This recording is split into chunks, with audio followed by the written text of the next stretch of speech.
This is A View from the Bunker. Now, here's Derek Gilbert.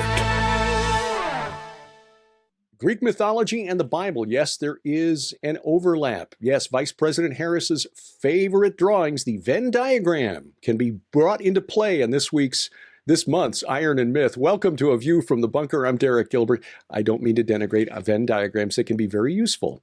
And joining me to discuss what we call Greek and Roman mythology and its overlap with the Bible, our regular Iron and Myth crew, the best-selling author, award-winning screenwriter of the recent theological thriller Cruel Logic series like Chronicles of the Nephilim, Chronicles of the Watchers, Chronicles of the Apocalypse, nonfiction books like When Giants Were Upon the Earth, God Against the Gods, and forthcoming.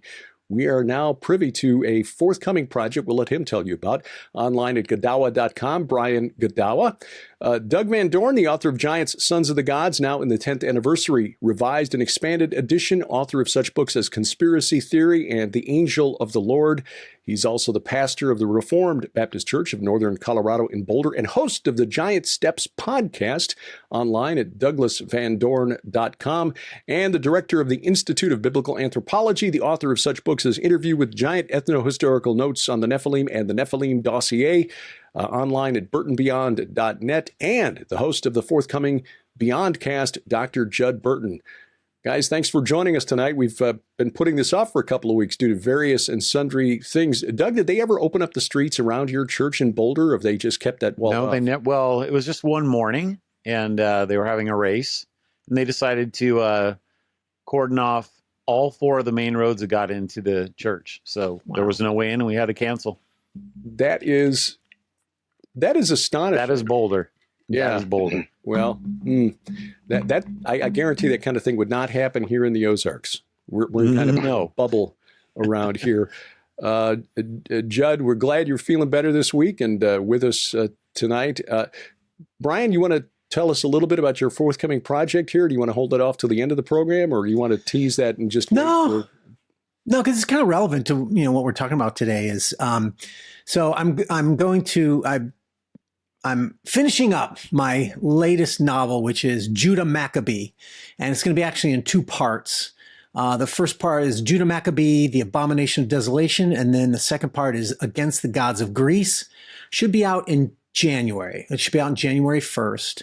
And just excited because I'm really close now to, got my first draft done, and it wrestles with that story of the cleansing of the temple in 165 BC by Judas Maccabeus, or Judah Maccabee, and his brothers, and it's a story in the Apocrypha. While it's not scripture, it's historically been respected throughout all of church history as a worthy, book of, shall we say, encouragement or learning or education considered by the church.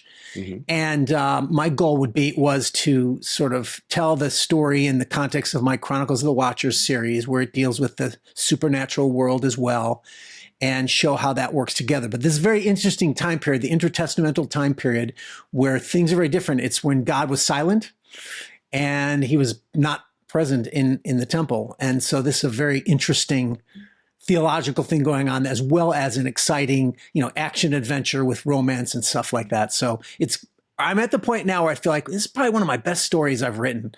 So hopefully, my readers will find so. I look forward to that, because that's a period of history I've done some reading on and research on recently, with the research that's been done by a group of scholars that they call the Enoch Seminar, who have been looking into the book of First Enoch, which is divided up into like 5 different sections. And that second section, which was written just before the birth of Jesus, especially relevant to New Testament theology and prophecy. But the political things that were going on in Judea in that period of history, that intertestamental period, really produced the Essenes and the religious, the theology in the book of First Enoch, the book of the Watchers, the first 36 chapters, which most of us are familiar with. I've been doing a lot of study on the second section, chapters 37 to 71, because of things that pop in there. But of course, this period of history, the intertestamental period, was dominated by the Greeks and then the Romans,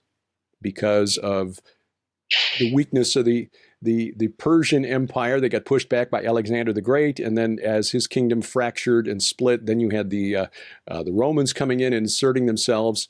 So it led to a lot of cross-pollination between their religious beliefs and what the Jews had been had been preserving since the time of Moses and Abraham.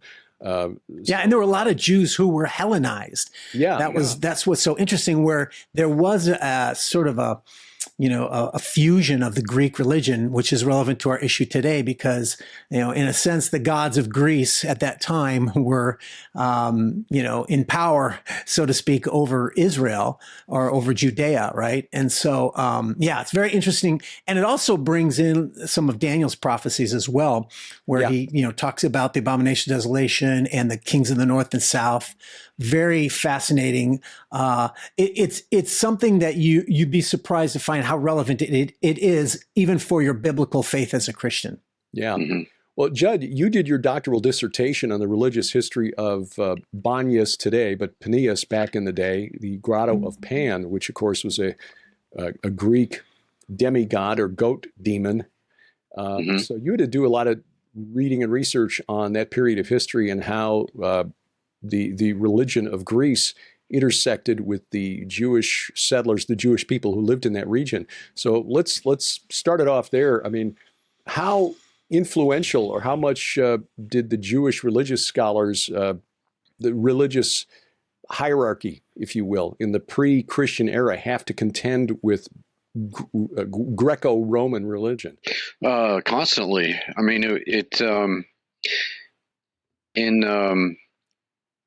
in the wake of Alexander's death, that the Levant basically and Egypt came under the control of the Ptolemies, and around 200 BC, there was actually a pivotal battle because all the descendants of not just the generals but their families, the Alexander's generals are contending over who owns what, and so there's a battle between the Ptolemies and the Seleucids at Peneus. It's called the Battle of the Penaion, and it was this rather pivotal struggle between the Ptolemies and the Seleucids.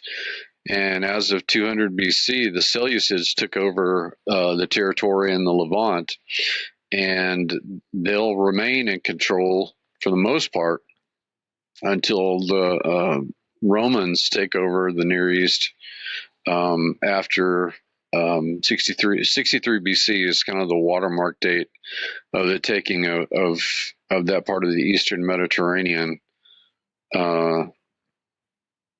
and it becomes a Roman, variously under Roman governorship, but of course the vassal kingdom of the Herodian family will administrate under the Romans, and so that gives us kind of a cultural context for the Greek influence, and then the Greco-Roman, the fused influence over the culture and religious thinking of the time in Judea.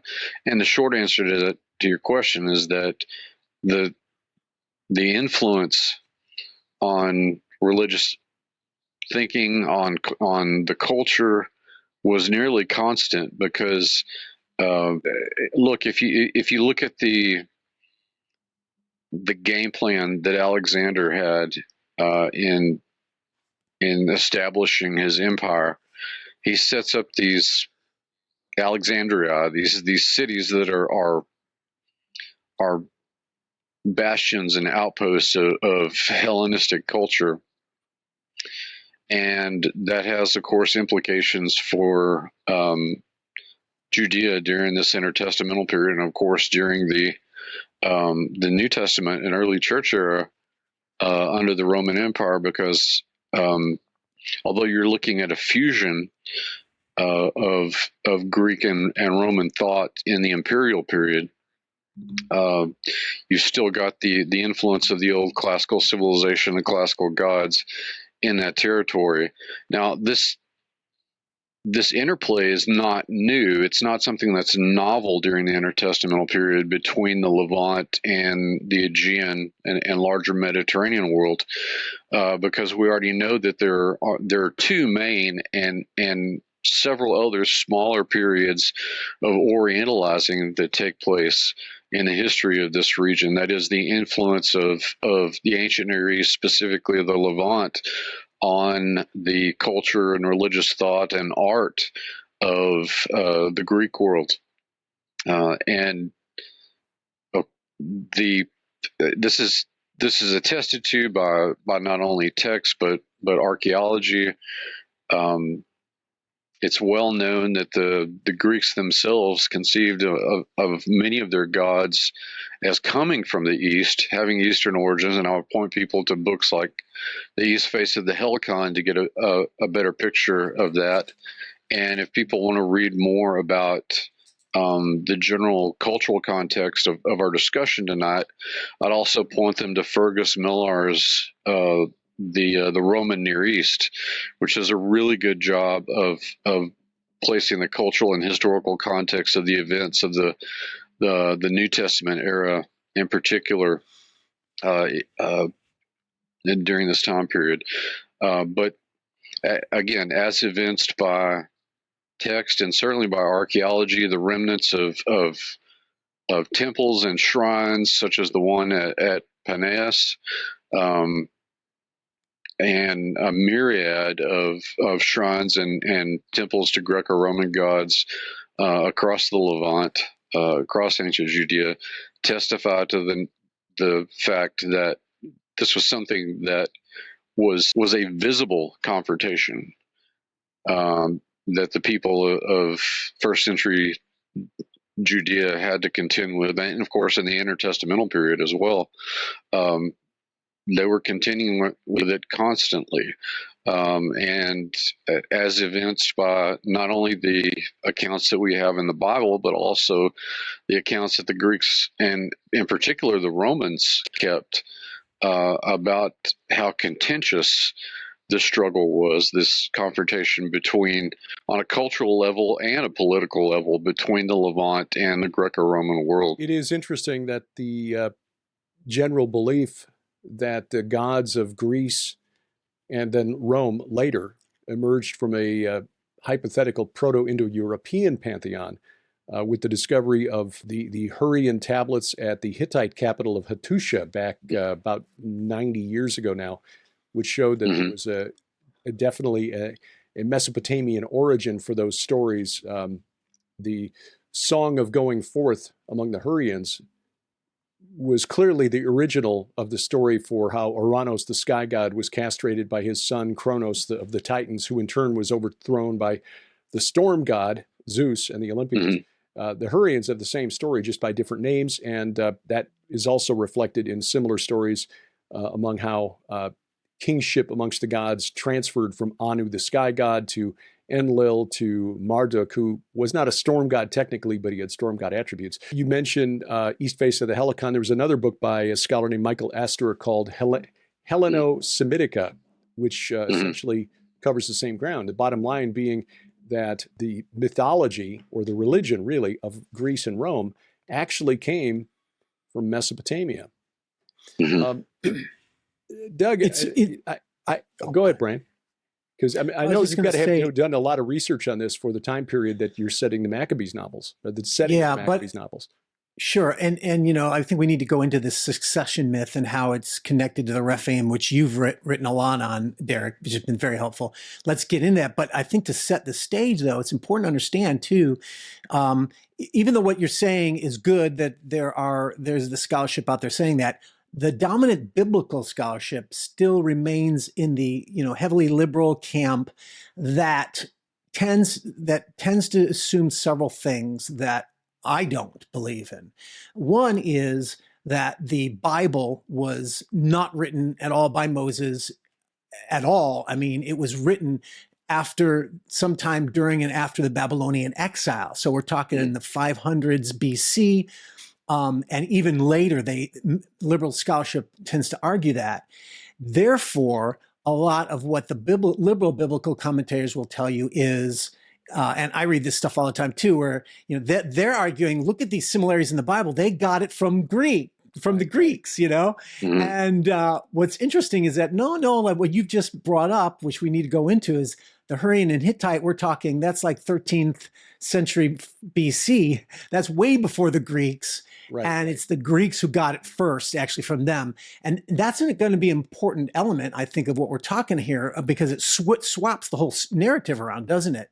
Now, of course, that still means that there's still, there's a commonality in the Semitic narrative here with the Jews and with the Hurrians, et cetera. But that's a different than this, we got it from the Greeks thing. No, the Greeks are latecomers in this whole game, and that's important to understand.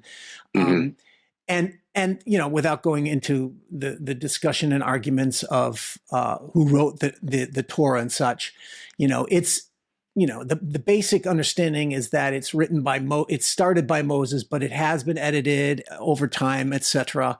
And there's no problem with that occurring.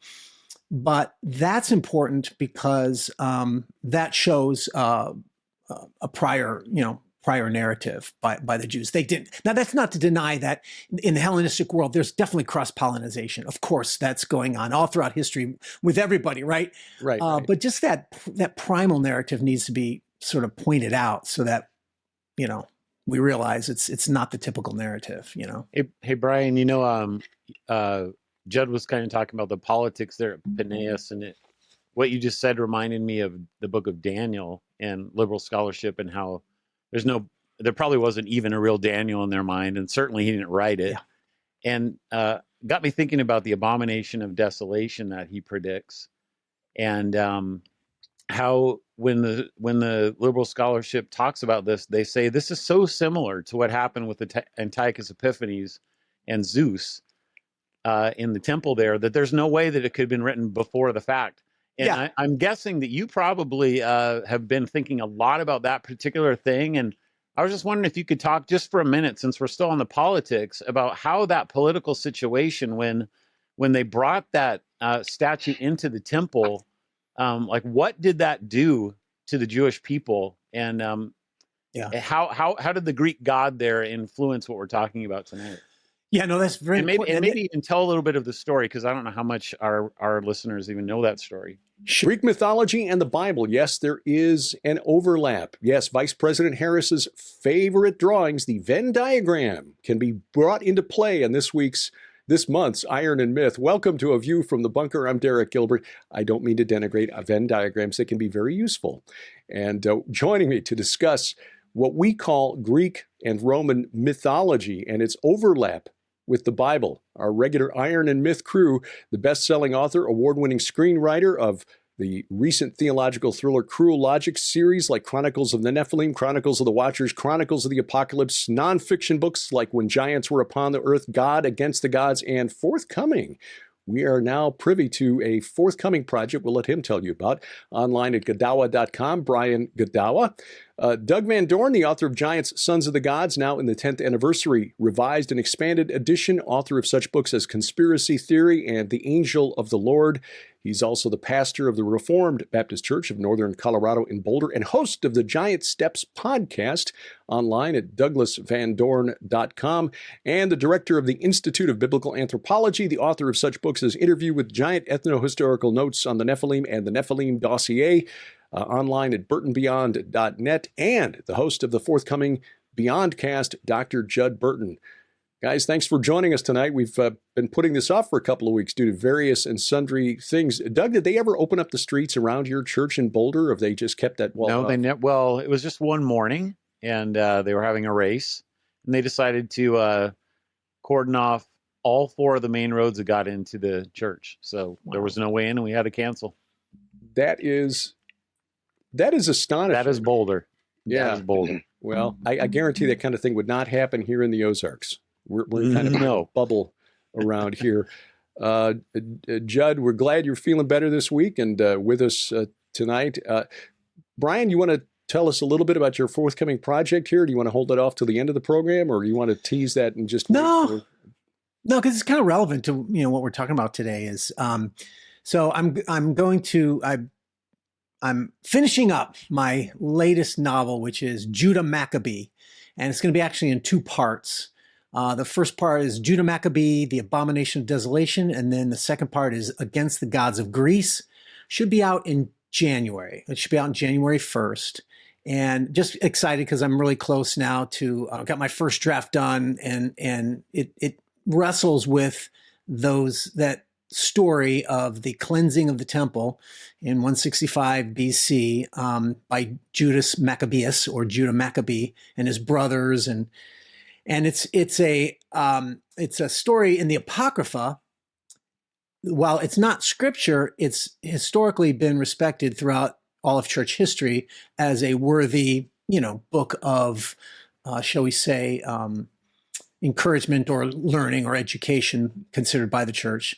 Mm-hmm. And my goal was to sort of tell the story in the context of my Chronicles of the Watchers series, where it deals with the supernatural world as well, and show how that works together. But this is a very interesting time period, the intertestamental time period, where things are very different. It's when God was silent and he was not present in the temple. And so this is a very interesting theological thing going on, as well as an exciting, action adventure with romance and stuff like that. So I'm at the point now where I feel like this is probably one of my best stories I've written. So hopefully, my readers will find so as well. I look forward to that, because that's a period of history I've done some reading on and research on recently, with the research that's been done by a group of scholars that they call the Enoch Seminar, who have been looking into the book of First Enoch, which is divided up into like 5 different sections. And that second section, which was written just before the birth of Jesus, especially relevant to New Testament theology and prophecy. But the political things that were going on in Judea in that period of history, that intertestamental period, really produced the Essenes and the religious, the theology in the book of First Enoch, the book of the Watchers, the first 36 chapters, which most of us are familiar with. I've been doing a lot of study on the second section, chapters 37 to 71, because of things that pop in there. But of course, this period of history, the intertestamental period, was dominated by the Greeks and then the Romans, because of the weakness of the Persian Empire. They got pushed back by Alexander the Great, and then as his kingdom fractured and split, then you had the Romans coming in and inserting themselves. So it led to a lot of cross-pollination between their religious beliefs and what the Jews had been, had been preserving since the time of Moses and Abraham. And there were a lot of Jews who were Hellenized. That's what's so interesting, where there was a sort of a fusion of the Greek religion, which is relevant to our issue today, because, in a sense, the gods of Greece at that time were, in power, so to speak, over Israel or over Judea, right? And so, it's very interesting. And it also brings in some of Daniel's prophecies as well, where he, talks about the Abomination of Desolation and the kings of the north and south. Very fascinating. It's something that you'd be surprised to find how relevant it is, even for your biblical faith as a Christian. Yeah. Mm-hmm. Well, Judd, you did your doctoral dissertation on the religious history of Banias today, but Peneus back in the day, the Grotto of Pan, which of course was a Greek demigod or goat demon. So you had to do a lot of reading and research on that period of history and how the religion of Greece intersected with the Jewish settlers, the Jewish people who lived in that region. So let's start it off there. I mean, how? Sure, yeah. In the book of Maccabees, it tells the story, begins roughly around 168 BC, when Antiochus Epiphanes IV Epiphanes, he was the son of Antiochus the Great. He is the king of Seleucia, or the Seleucid kingdom. And so the Maccabees tells the story of how he, in his battle with the Ptolemies in the south, they're both Greek kingdoms, and Israel or Judea is in the middle, and they're sort of like some of the prized territory that they're fighting over, right? And so in the course of that, Antiochus Epiphanes invades Egypt at like 169, and then he invades it again in like 168. And when he returns from Egypt after invading it, interestingly, Derek, you were bringing this up about Rome, and this actually marks the turning point where the Greek kingdom just starts to go downhill because it becomes submitted to Rome, because Rome is a rising power. And there's a famous scene where Gaius Popilius Laenas is a senator sent from Rome, and Antiochus Epiphanes goes down to Egypt, and he's going to, for the second time, he's going to invade it, but he's going to conquer it now. And he's got his army surrounding Alexandria, but Rome sends its senator, and it's a famous story where the senator comes in, and at that time, Rome was the rising power. So both the Ptolemies and the Seleucids were very, shall we say, respectful of what Rome's opinion would be. And that's putting it mildly, right? And so when Gaius Popilius comes in, when Antiochus goes to meet him, the king Antiochus is there, and he goes to meet him, and he offers his hands out to greet him, and Gaius doesn't do anything. He just draws a circle in the sand around Antiochus, and he says, I would like to have your answer of whether you are going to return to your kingdom or not before you leave this circle. In other words, there's no discussion. There's just, you're going to obey Rome or not. And he did obey Rome because he knew that, he'd be slaughtered if he didn't. And that was that's the beginning of the submission that then the Greek kingdom from that time on never really loses that sort of, what's the word I'm looking for, submissive or client kingdom type thing of Rome, And so, but on his return, he's ticked off. He hears about that he actually hears that there's a revolt going on in Jerusalem. And it was a civil war between rival high priests at the time, Menelaus and another one, Jason, who had been kicked out. Menelaus had bribed the king and kicked out Jason. Jason's coming back because he hears that Antiochus was killed in Egypt, which is wrong. But so he figures, oh, good, I'm going to rise up now. Now we don't have to worry about Cilicia or the Seleucid kingdom. So he rises up, and there's a civil war going on in there. And so Antiochus thinks that there's an uprising against him. So he's on the way home. He stops off at Jerusalem, and he uses one of his generals to bring the peace, so to speak. But Jason actually flees, and Menelaus is the high priest, and he's actually friends with Antiochus. So he quells the problem at the moment, and he takes plunders the treasury of the temple and all that as usual. But then what he does is he leaves his general behind, Apollonius, and he slaughters a bunch of the Jews in the city just out of his anger, And within a year or so, he sends Apollonius back, and that's when he sets up the Abomination of Desolation. But what's important about this is, up until that time, Antiochus had allowed a certain amount of freedom, just as his father had, for the Jews to worship their own God as long as they're submissive to the kingdom. But now this marks a distinct change, and there's all kinds of debates over scholars about why did he make this radical change. He then comes in and says, look, no more. I've had it. He sets up a statue of Zeus in the temple, in the altar of the temple. And now you got to worship the Zeus, and you're going to sacrifice pigs, and no more of your ancestral taboos on foods like pigs and stuff. You're going to eat pork, and no more circumcision. Of course, that's a sign of the covenant.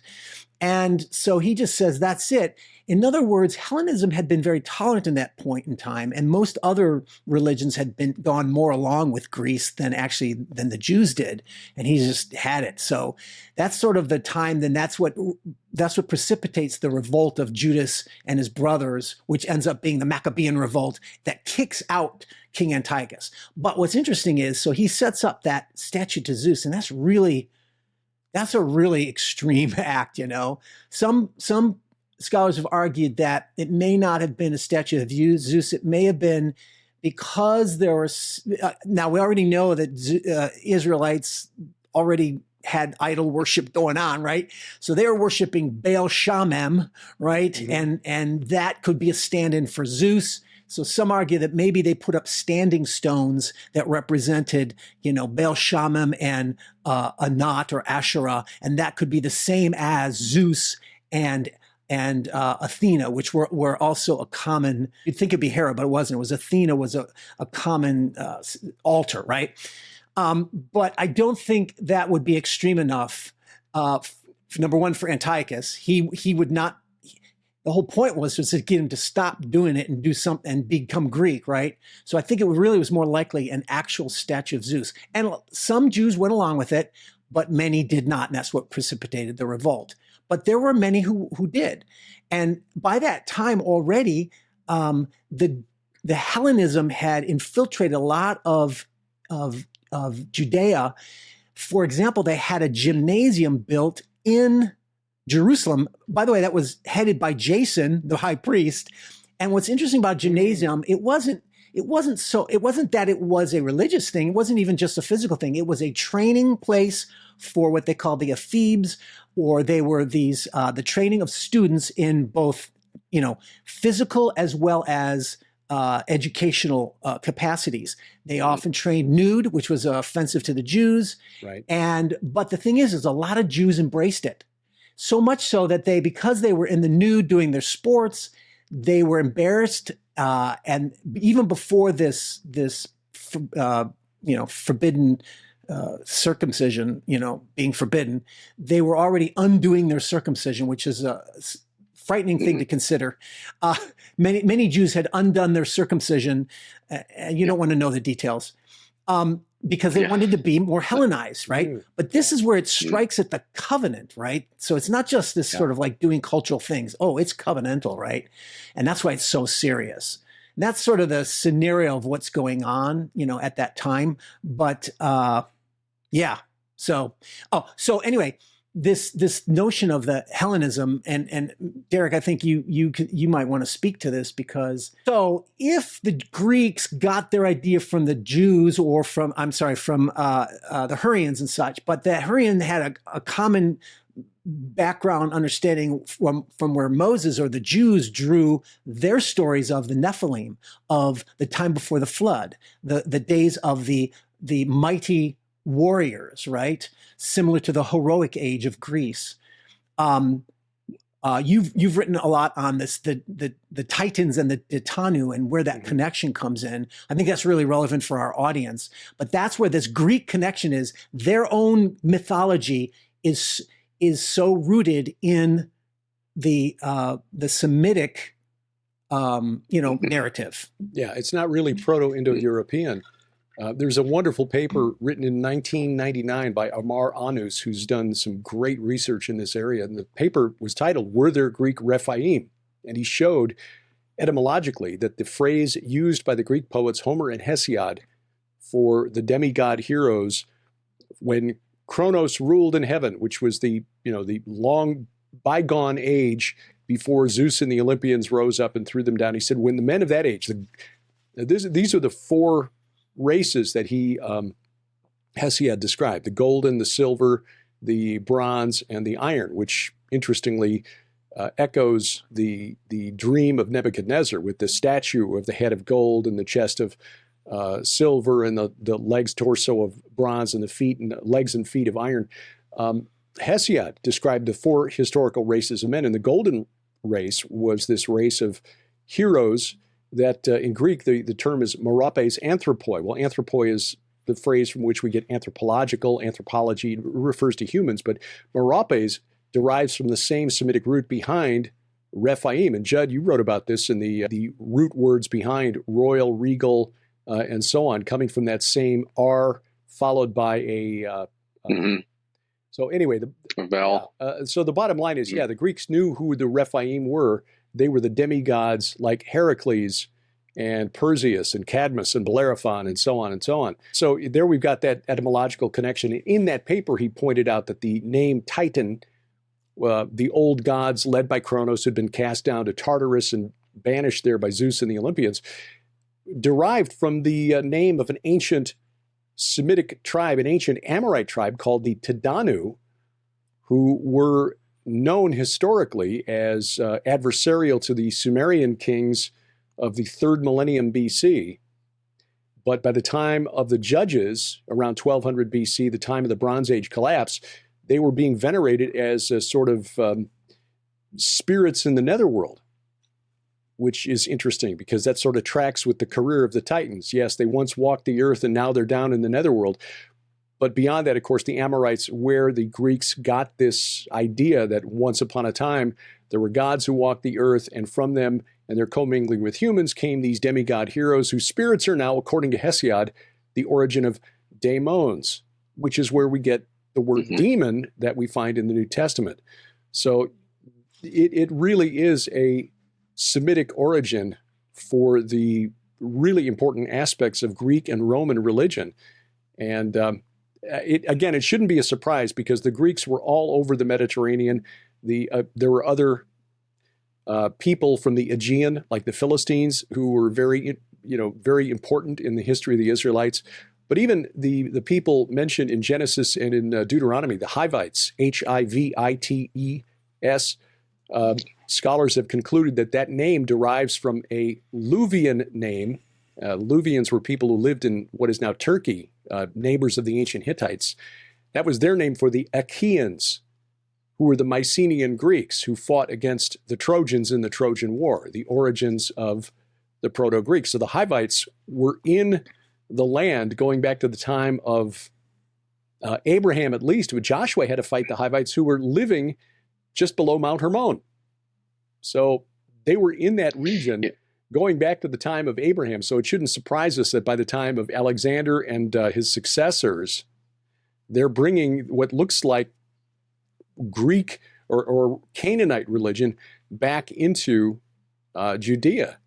It's because they've been there the whole time. So, and I think it's really interesting that in my view, Jesus identified Zeus, the storm god who was the king of the Greek pantheon, equivalent of Jupiter in the Roman pantheon, but also the equivalent of Baal or Baal in the Canaanite pantheon, as Satan. It's in Matthew 12, beginning at verse 22, where he's confronted by the Pharisees who accuse Jesus. Jesus is confronted by the Pharisees who accuse him of casting out demons by the power of Baal the prince, Beelzebul. Jesus replies, Every kingdom divided against itself is laid waste, and no city or house divided against itself will stand. And if Satan casts out Satan, he is divided against himself. How then will his kingdom stand? So, okay, that's interesting information. Baal is Satan. At least circumstantial evidence. Also in Revelation 2, verse 13, in the letter to Pergamum, I know where you live, where Satan dwells. That's the site of the great altar of Zeus, who is Baal, who is apparently Satan. So Antiochus brings that right into the temple. No wonder the religious Jews got a little upset. They may have understood this connection. If I can say one more thing about that, too, I forgot to say. Abomination of desolation is an interesting phrase because in Hebrew, the word for abomination is siki, which is not the same as toeva, which is what you normally hear about. Don't eat shellfish, it's an abomination, and don't do this and that that the Canaanites do, it's an abomination. And the siki is actually more relevant to an image. And that's one of the reasons why I don't think it's a standing stone or just a generic altar, but it's an actual image, because it's an image that makes desolate, meaning, I understand that to be that God leaves. It's like, okay, if you're going to put this image of a false god in my temple, then I will not be there, that kind of a thing. Or in general, I think they just meant that it brings the desolation of their faith, of their religion, or what have you.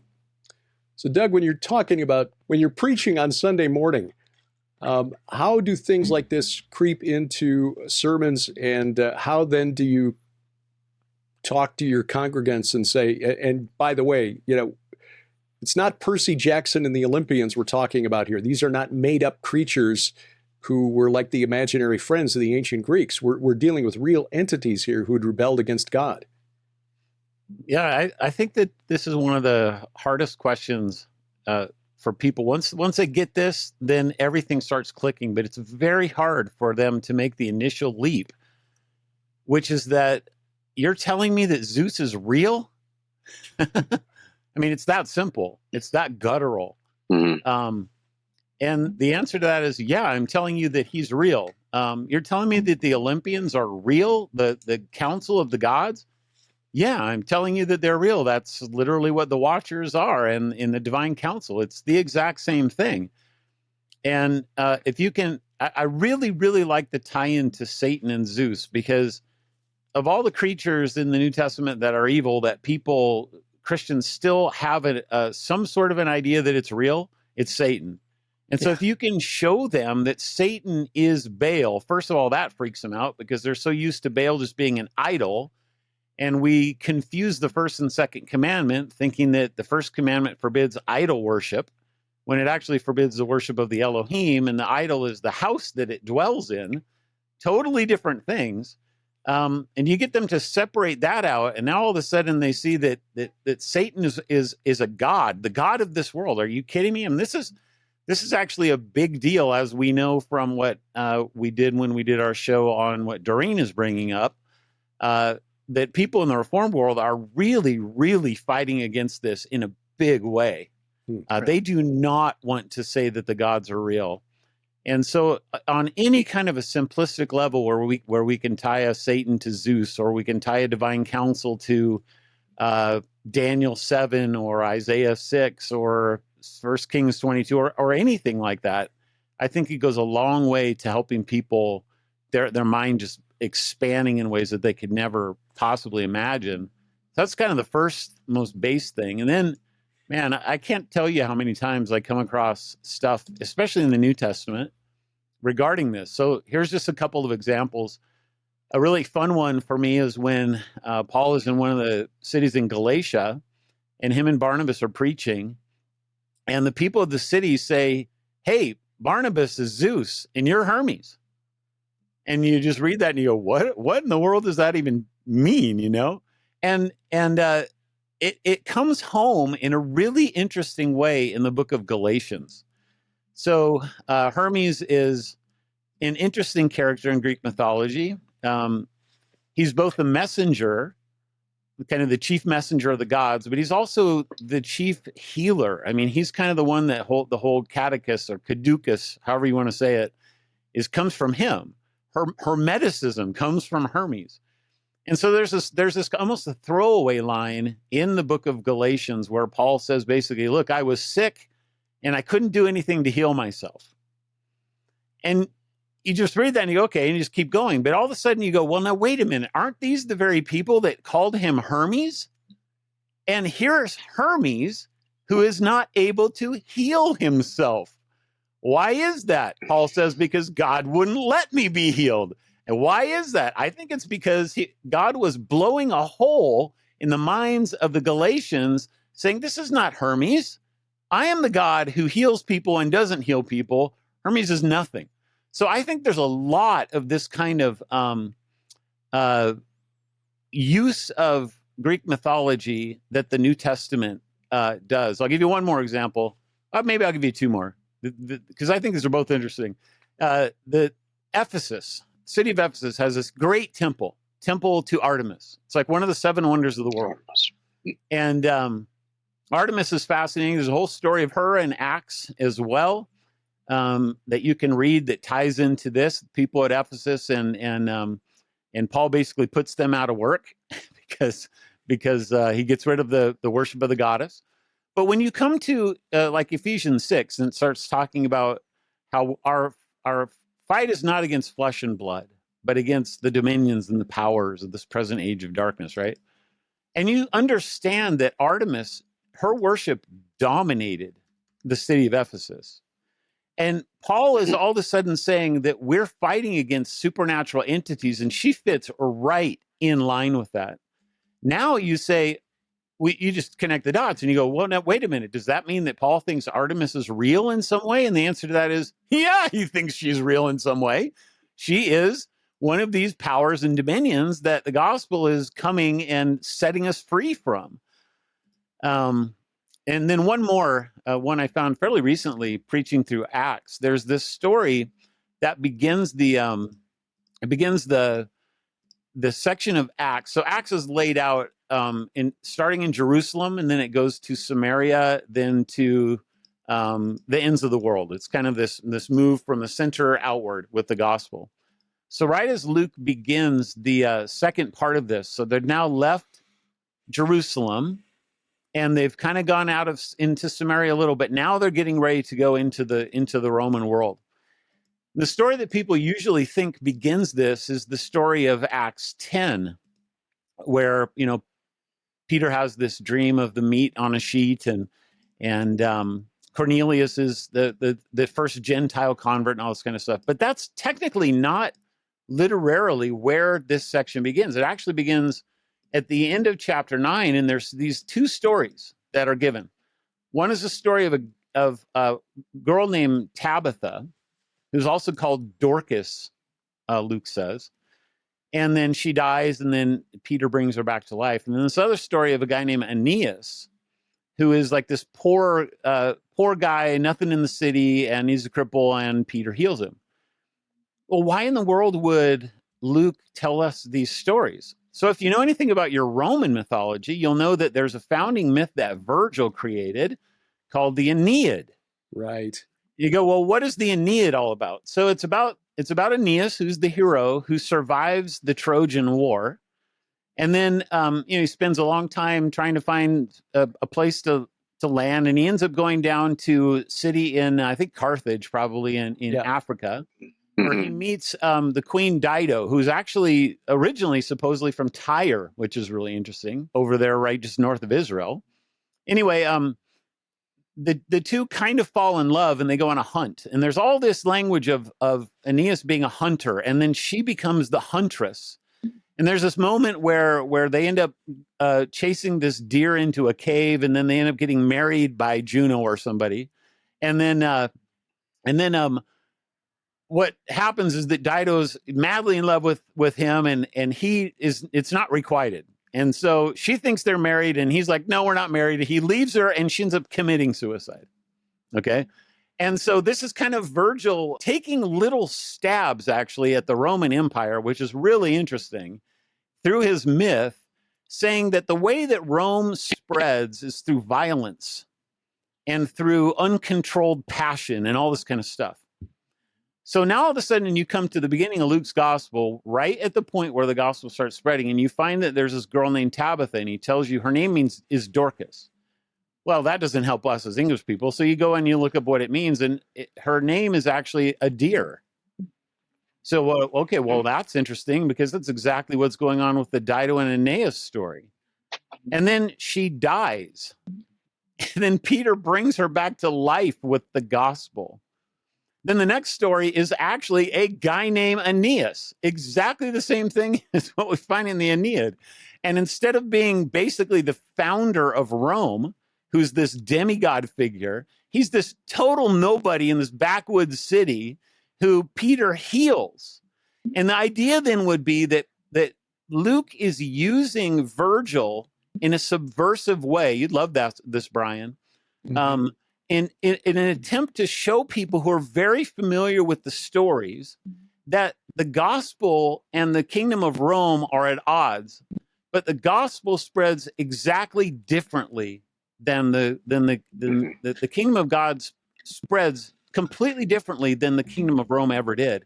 It spreads through the proclamation of the word, of the good news, and of the healing of people, as opposed to this violence and lust and uncontrolled passion and all this other kind of stuff. So those are the kinds of things that if you know your mythology, you can come to realize that, yes, it's telling us about entities that are real, but it's also, the Bible's using it in ways that are subversive to show that, sure, that and we know this from the Old Testament, stories of Baal and Daniel 7, and how Daniel's almost repurposing the Baal cycle. I think the Transfiguration is doing that in some interesting ways. I mean, this is just found all over the place. But if you don't know your myths, then you won't ever understand this kind of deeper level meaning that I believe is very intentional on the part of the writers in the New Testament. Yeah. Could that be why we've jettisoned classical education from our curriculum? Well, yeah, except that it's been reworked into like Percy Jackson and the Olympians.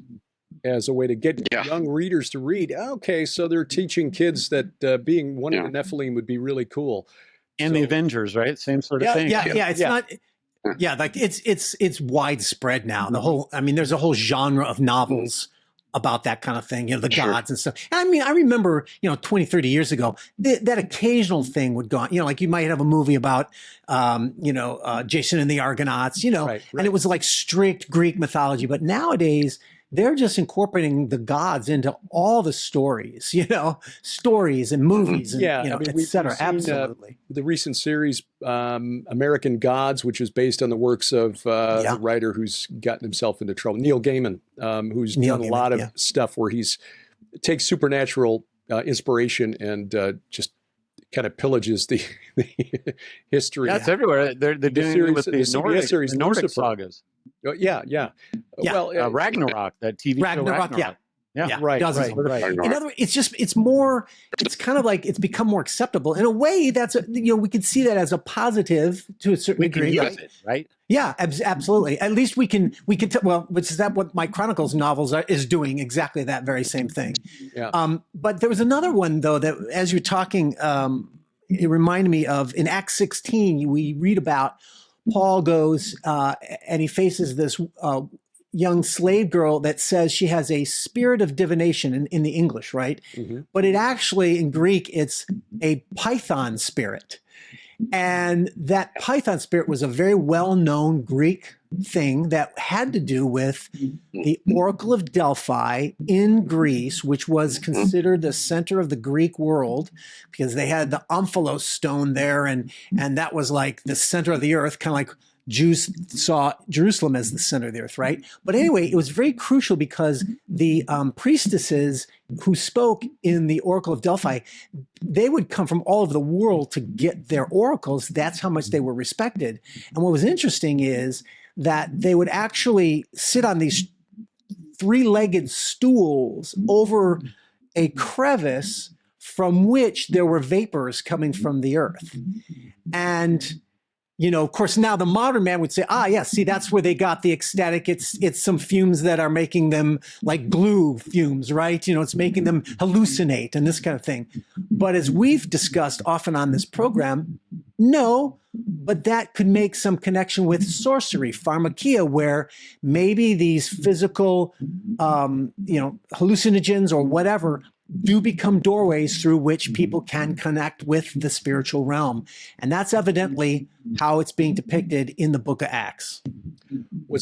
Well, and that's well attested, Brian. There's a whole pharmacology in the ancient Greek world, and it is more often than not tied to access to the supernatural world. There were a host of concoctions that were used to induce those kinds of states. So it's well attested in the. I mean, even what we would think of as sort of conventional, medical influences, even on modern influences. Even people like Galen were writing about supplying.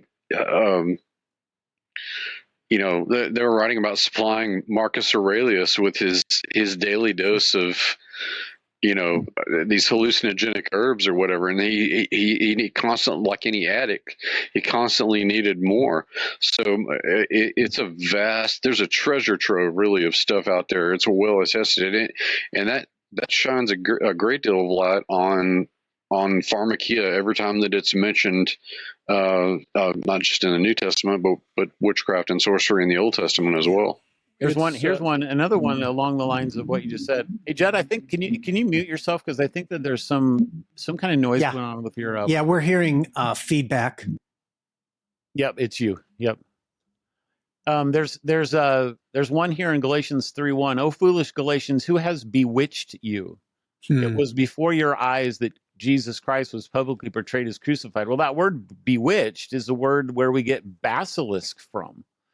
And so it's like the evil eye, like Medusa or something like that, where Paul's using an intentionally supernatural word that harkens back to something in Greek mythology that these people would go, oh, I guess I probably don't want to have anything to do with that message that's contradicting the gospel. So he's He's using that just in just one word there. You kind of get the same kind of an idea. Going back to the Pythia and the oracles that were coming from Apollo, who was the oracle. Oh, yeah, I forgot to mention that. Yeah, he was the oracle god. It was the fact that, and once we get past the end of the apostolic era into the 3rd century AD, it was the fact that the junior Caesar to Diocletian, Galerius, in the year 299 AD, reportedly heard from an oracle at the temple of Apollo at Daphne, which is near Antioch in what is now southern Turkey, near the border with Syria. The oracle complained, and I'm quoting now from the source, that the righteous men on earth were a bar to his speaking the truth. In other words, they weren't able to get the oracles they needed. The Roman emperors really depended on these oracles. You know, do we go to war? Do we sue for peace? Whatever.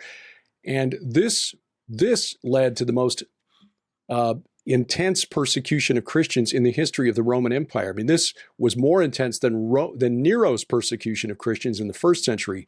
Diocletian purged Christians from the army. Christians were being losing their property. They were being thrown in prison. And this continued for several years until the year 311. So for like 10 or 12 years, Christians were intensely persecuted throughout the Roman Empire, which at the time stretched from what later became Byzantium, the Eastern Roman Empire, through Britain. And it only ended because in the year 311, Galerius got real sick. By this time, he was the emperor, and he was desperate for some divine intervention. So he called some Christian leaders in and said, "Pray to your God that I might get healed." But he wasn't. Apparently, he died of the same sort of thing that Herod Agrippa died of, eaten out by worms, basically. It was really gruesome, horrible.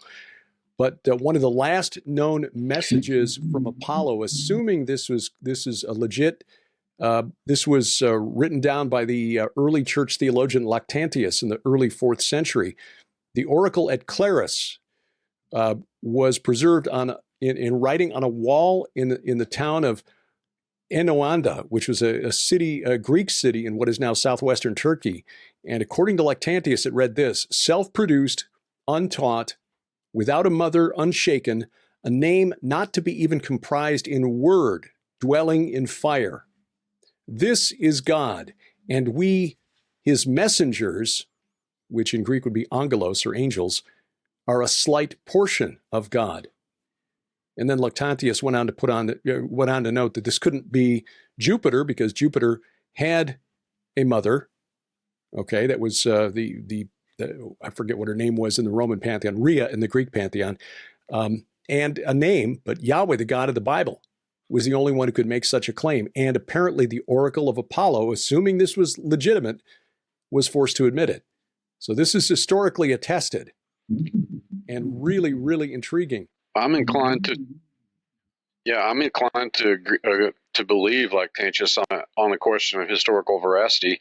He would have been in a place to know those kinds of things since he was the tutor of Constantine's family. Yeah. Mm-hmm. So he admitted.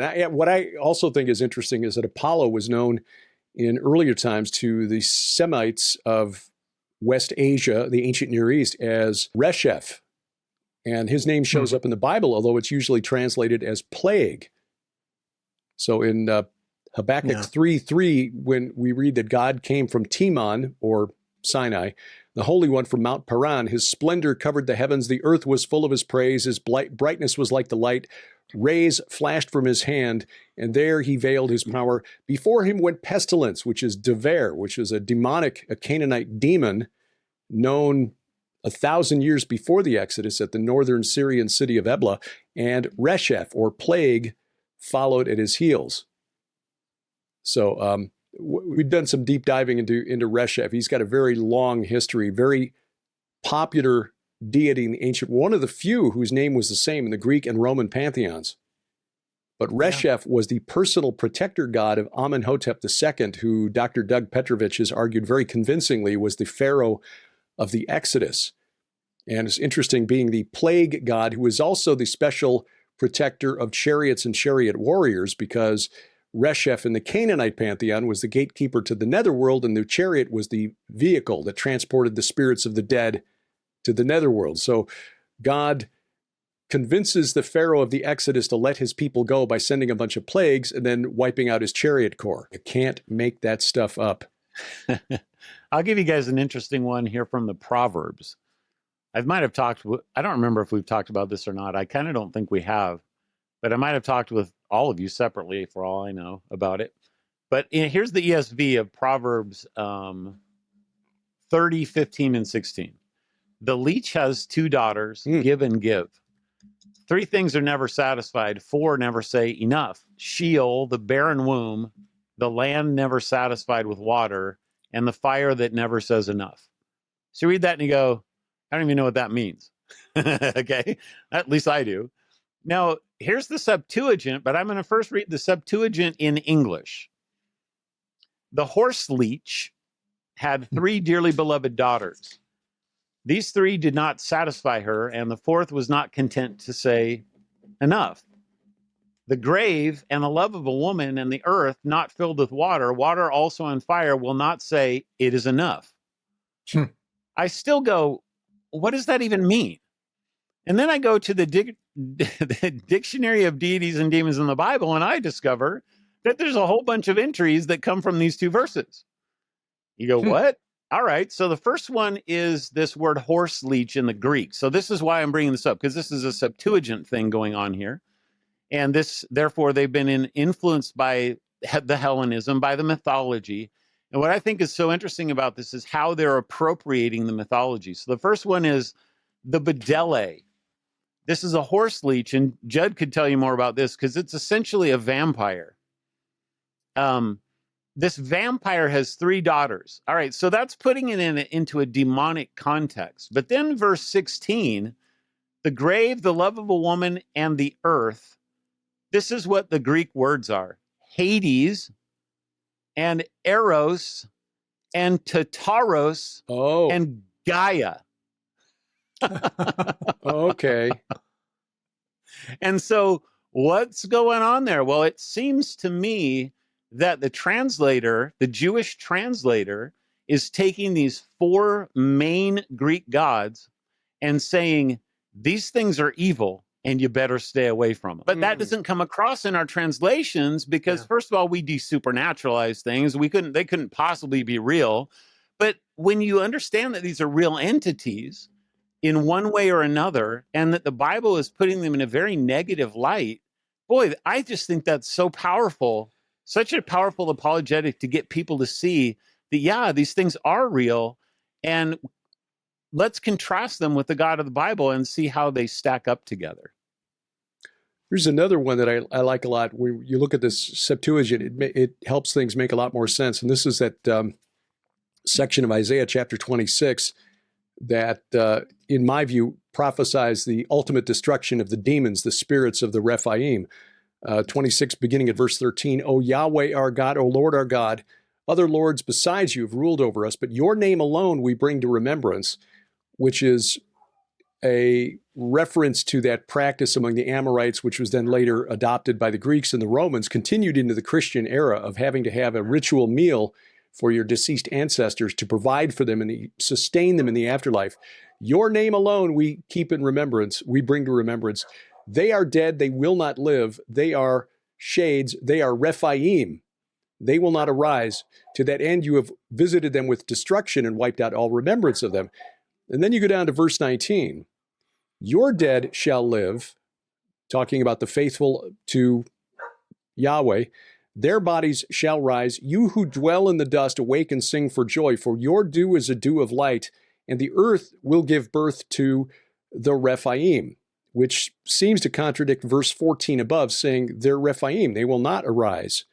But in the Septuagint, that verse 19 reads, the dead will rise, and those in the tombs will be raised, and those in the earth will be cheerful, for the dew from you, God, is a remedy for them, but the land of the impious will fall, or the land of the ungodly will fall. Got a paper that I read years ago by a scholar named Brooke W.A. Pearson, who pointed out that the Septuagint, which was translated right in the middle of this period, when the Jews were dominated by the Greeks and were very much aware of Greek religion, especially these Septuagint translators. They were at Alexandria in the middle of this Greek academic milieu. And so the land of the impious, in his view, would have been a reference to Tartarus. So Isaiah 26 then prophesying the destruction of the Rephaim, who we see elsewhere, like in 2 Samuel 5, when Valley of the Rephaim, where David did battle with the Philistines, is translated Valley of the Titans. These Jewish scholars knew who the Titans were, and here in Isaiah 26, they're saying when God, on that day when he comes to bring judgment, the land of the impious, or Tartarus, where the Titans are confined, will fall. And then you continue on to Isaiah 26, where he prophesies the destruction of Leviathan. So I think that whole section ties together, but it is interesting when you look at the Septuagint, because that was translated in the middle of that Greek atmosphere. Yeah, I was doing some research on that when I was looking into Maccabees, and it's a very, I don't remember if I don't know if I talked about this before or if I talked to you guys separately, but what you find out about the Septuagint is, to me, it's something that shows God's providential sovereignty and just how cool it is. How does God take this little nation on a size and land the size of New Jersey, right? And during the Hellenistic kingdom, it was even smaller. How does he take that and make it, fill the world and fill the earth, expand from that, especially because they weren't obeying him. They weren't giving the message abroad. They weren't embodying it. The scriptures say, the nations will look upon you and say, surely their God is the Lord, right? But they weren't doing that. And so how could he possibly expand beyond that? They've got a language that is, very colloquial. Sure, it's Semitic, but, nonetheless, it's not spoken by anyone else around them. How does that message get out? Well, first of all, God providentially allows a Greek king to conquer the world, Alexander, right? And by the way, that's in Daniel. Daniel talks about that. And I think that's part of the point is God is saying, look, I'm in control of history. Here's what's going to happen. Alexander is, and scholars agree on this, he's in Daniel. I think it's Daniel 8 and a couple places. And the point is that he takes over the world and Hellenizes everything, which of course is idolatrous and demonic. And, it's Greco religion, right? But then that infiltrates everything. But what also happens is a lot of Jews end up going to Alexandria, which is a Greek kingdom at the time, but they're mixing with the Egyptian world. But those Jews are in Alexandria. They are very scholarly oriented, and they're in a city that had created, one of the Ptolemies had created the world's greatest library. And so, as the legend goes, the Ptolemy of the time, Philadelphus, wanted around 250 BC, he wanted, to have the scripture, the Jewish scriptures are important too. I want them in my library, right? So he gets these Jewish scholars, and the legend is unimportant to me. What's important is a bunch of scholars get together and they translate the Torah. And it's probably mostly just the first 5 books at that time, but they translate that into Greek. And think about it. That's from then, for the next 100 years, the rest of the prophets and the writings are also translated into Greek to go along with that. It's not a single volume, but nonetheless. And yet Greek becomes the universal language of the world. And even before Christianity, that's what allows the old covenant itself to be able to spread beyond. But of course, it takes the new covenant and Christ and his disciples to really bring it to the world and break out. But God is setting the stage so that his highly localized, specialized language word becomes made universal, such that by the time of the first century, everyone in the world is speaking. What's the Greek? There's different. Koine Greek. Koine Greek. And that becomes the language of the world. And then that's what enables the Christians to go on and spread the gospel to all the world. And interestingly, though, that that Greek Old Testament wasn't perfect, but it was quoted by Jesus and the apostles as the word of God. Mm-hmm. And the translation, right? And what's interesting is that became up until that time, the Jews had accepted those Greek translations as legitimate scriptures. But with the success of the Christian gospel, the Christians were converting the Jews using the Septuagint, which had certain verses like Isaiah 7:14, the virgin shall be with child, right? Yeah, yeah. And so there, by the time of 600, the Christianity is spreading and growing because of that. And then the Jews then of that time period, they want to have their own scriptures and they want to protect against that. And so that's where we get the Masoretic text. And which is all this to say that Christians be careful, because a lot of translations are based on primarily the Masoretic text with references to the Septuagint.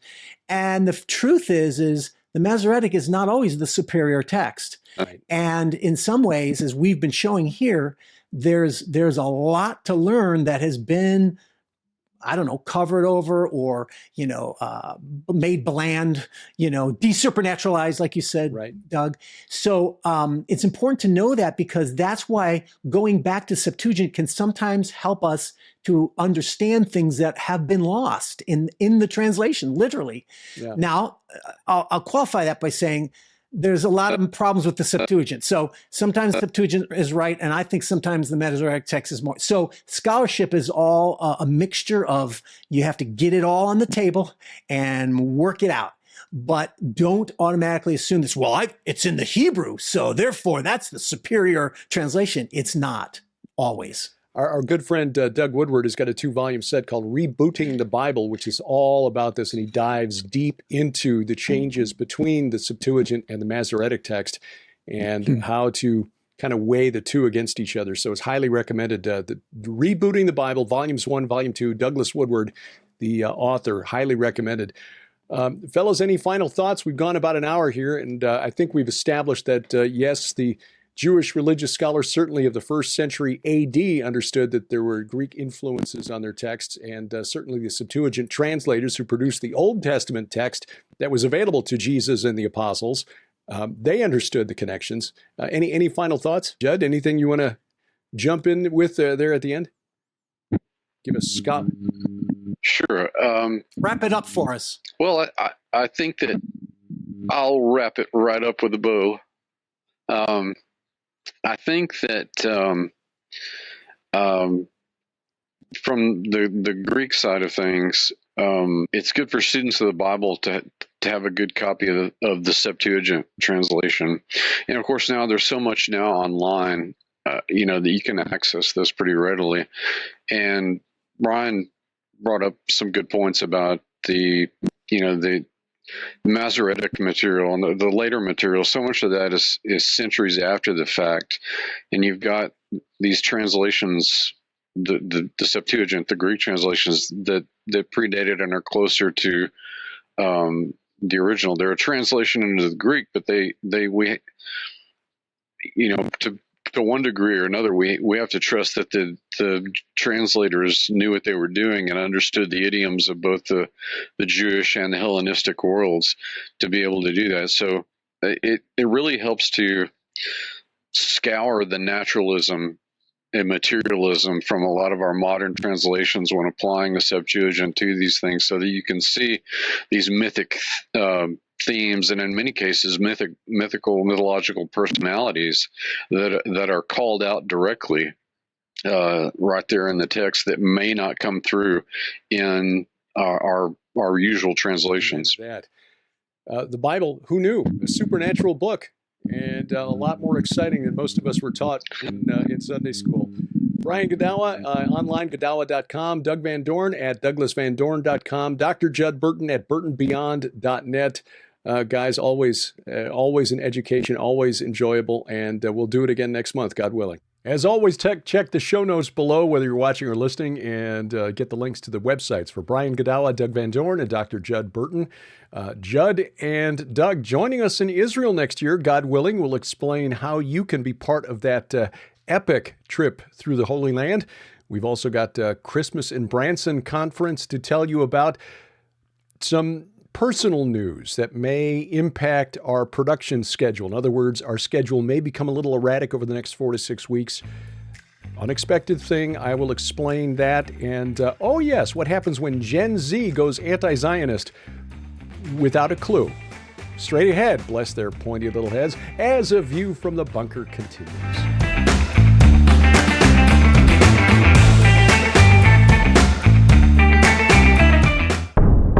In ancient Rome, Emperor Nero hunts Christians.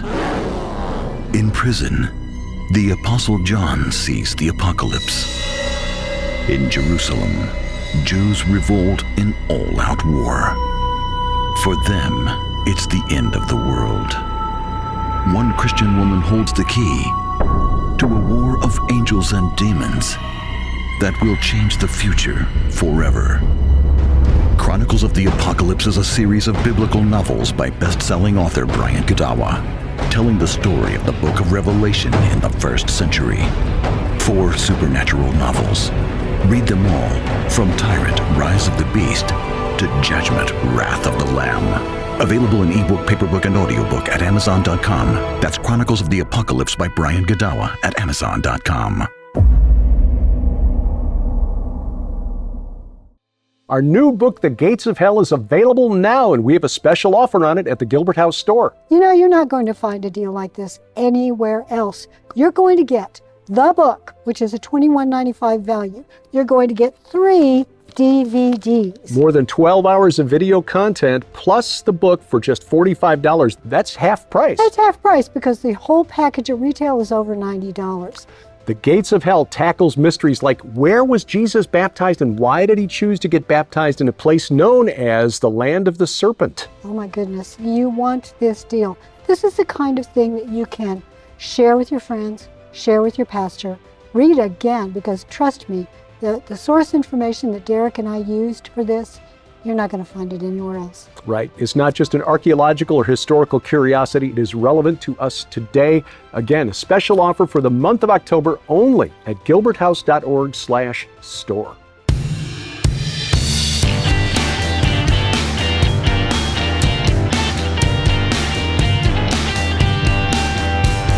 Talking the walk every Sunday night from the beautiful Missouri Ozarks. This is A View from the Bunker. I'm Derek Gilbert. You'll find us online at VFTB.net. That is our web hub, but the main web hub, that is, for Sharon and me, and everything that we do online is gilberthouse.org, gilberthouse.org. You'll also find my personal website, derekpgilbert.com. Social media, X, formerly Twitter, at View from Bunker, at Derek Gilbert, at Gilberthouse_TV. Also on Facebook, Truth Social, Gab, Me, We Get Her. You'll find those websites as well, at Derek P. Gilbert on those social media sites. Also, we are now on Telegram. You'll find us on Telegram, the address there, at View from the Bunker. At View from the Bunker on Telegram, posting news items there throughout the week so you can keep up with what's going on. A lot of what's going on in Israel going to the Telegram channel. And it is a way to stay in touch from around the world. We've also got a new Telegram channel for Gilbert House Ministries. Sharon's got one called The Armored Sheep, and you can find all of those linked in the notes below, along with our YouTube channel, which is at Gilbert House. Please subscribe, share, click the like button, and then download our free mobile app to your smartphone or tablet. If you've got a smart TV, Roku, Amazon Fire TV, Apple TV, any of those set-top boxes, add the Gilbert House channel to it. We've got links at our website, gilberthouse.org/app, and that bypasses the gatekeepers of big tech. Because some of these social media video sharing sites, we may say something at some point that violates a community standard, but the company that hosts the content and develops our app for mobile devices, for smart TVs, it's a Christian company. And so we like to support their work. The mobile device has got some extra features that are really cool. Check it out, gilberthouse.org/app. Well, Gen Z has come out very strongly in favor of the Hamas war, in favor of the Palestinian Arabs. This is not really a surprise, but they don't always know what they're protesting for. We've seen examples of this over the past year where when you ask Gen Zers, kids at college, what they're protesting about is, well, because Israel's bad. Well, how are they bad? What have they done that's so bad? I don't know. Well, in the case of a TikToker in New York, I assume, not sure, not going to look up her TikTok channel. Frankly, I've got a TikTok channel, but I just find it really, really annoying. So we will occasionally post things there, but I just don't spend any time on TikTok at all. I realize I'm not the target audience. Anyway, this young lady was triggered by a blue and white flag outside of an ethnic restaurant, and so she decided to do something about it and started tearing down the strings of flags hanging outside this restaurant to make her political point. Basically, videoing herself. So you're getting a point of view video of her ripping down these flags and saying things like, don't you know there's a genocide going on? We don't stand for that around here. We're not having it. We're not having it in our neighborhood. And when the restaurant workers come out to ask why she's tearing down the flags, don't you know there's a genocide going on? It's a very matter of fact. Don't you know there's a genocide going on? And the people looked really confused as to why she was tearing down these blue and white flags, because they're the flag of Greece. It was a Euro shop. She was like, oh, I thought it was Israel. My bad. I mean, look, the flag of Greece, same colors, blue and white, but the flag of Israel is essentially the Star of David on a white field. The blue Star of David on a white field. And the flag of Greece has a cross in the upper left corner and then blue stripes. Same colors, but other than that, they look nothing alike. The thing that's really most surprising about this is that this lady videoed her self-own, her own goal, if you will, which made her look like a complete idiot, frankly. She posted it to her TikTok channel anyway. Bless her pointy little head. Well, mentioned a personal thing that will affect our production schedule over the next probably 4 weeks, maybe 6 weeks. I honestly don't know, because I'm not sure how long the recovery period will be. We've talked about this on PID Radio now and our weekly Bible study, the Gilbert House Fellowship. So this is not new information unless you're not familiar with those programs. Don't watch those programs. Anyway, just wanted to make you aware, if we go a week or two without a program, it's mainly because I'm just not up to it. Went to my GP last week. I go every 6 months for just regular routine check. I've got low thyroid, so they check the thyroid levels, make sure that the thyroid replacement levels they've got me on are accurate, are the right level. So, body's processing what it needs to process at the right speed, I suppose. Anyway, while I was there, I mentioned something that's been kind of a nuisance that's been growing over the last 18 months. First noticed this when we were in Israel last spring. Noticed that my toes on some days when we were out felt like they were being stuck with pins. I mean, it was really painful. And, my shoes fit well. I've worn those shoes before for long days and never had a problem with them. Skechers, love Skechers, favorite brand of shoe. And for whatever reason, just my feet were giving me grief. So I was like, okay, well, I'm over 60 now. I guess this is an old guy thing. Well, over time, it's shifted and it's changed, and it's become more of a partial numbness in my toes. Both sides affected equally. Okay. I don't have any other secondary factors or causes that are typical of this kind of thing. I'm not diabetic. I'm not overweight. I don't smoke. I've never smoked. And I'm not an alcoholic. So the neuropathy was kind of a puzzlement. Well, the nurse practitioner took a look, thought that my feet were taking longer than expected to return to normal color after she pressed on them. So she said there may be a vascular issue here, blood flow issue. So the next day, they had me go to testing. And so I spent all day Tuesday driving between Springfield and Branson, because on short notice, they couldn't get me into the same imaging center for the tests that they wanted: CAT scan and an ultrasound, Doppler imaging.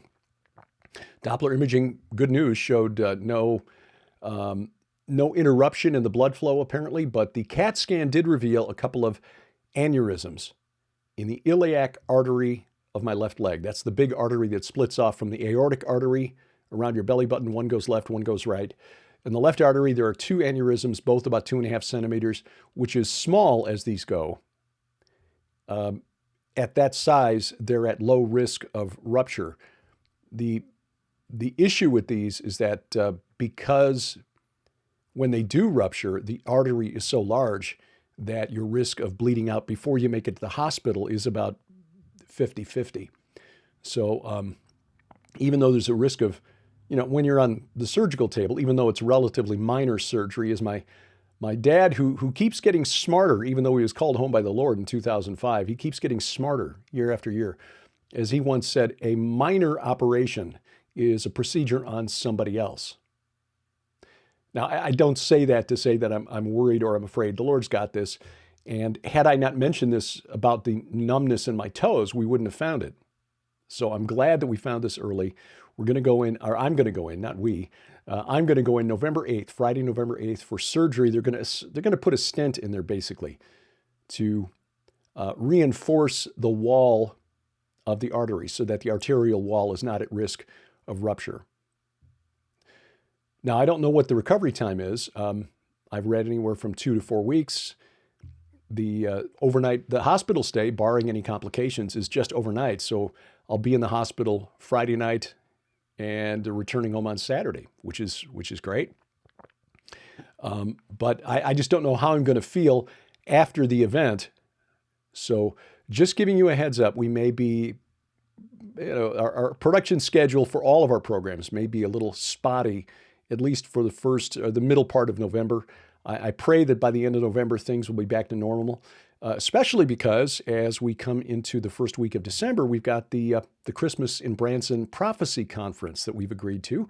I'll be speaking there with L.A. Marzulli, Bill Salas, Ken Johnson, Billy Crone, Josh Peck, Mondo Gonzalez, Doug Hershey, many others, Brandon Holthouse, Olivier Melnick, Patrick Wood.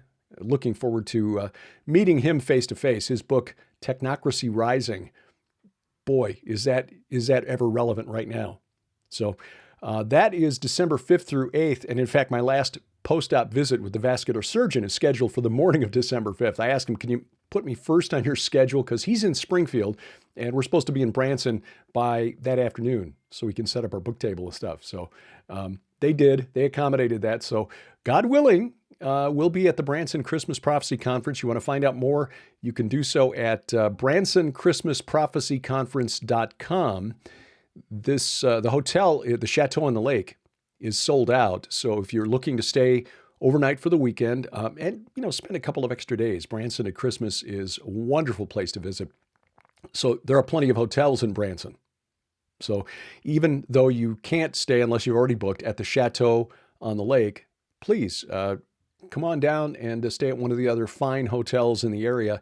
Take advantage of an extra day or two and go to Silver Dollar City, go to some of the other fine shops and shows. I can vouch for Dolly's Dixie Stampede. Their Christmas show is I took my mother there twice early in our time here, and it is just absolutely spectacular. So if you bring the family, plenty to do.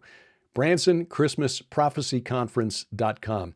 Next spring, God willing, we plan to be back in Israel. Doug Van Dorn, Dr. Judd Burton, and Timothy Alberino playing the part of Brian Godawa on the Iron and Myth Tour of Israel, March 25th through April 3rd, with an optional 3-day extension to Jordan. Now, obviously, the political and, frankly, military situation in the area will impact things. We are probably going to make a final decision around December 15th as to whether or not we make it. But as of this point, yes, we are still planning to go. And the way things have changed there on the ground in recent days with Hezbollah and Hamas losing top leadership, who knows? Things could be quieted down by the time we go back there next March. Anyway, latest information will always be at our website, gilberthouse.org/travel. That's gilberthouse.org/travel. travel. And thank you for taking time out of your schedule to watch or listen, as the case may be.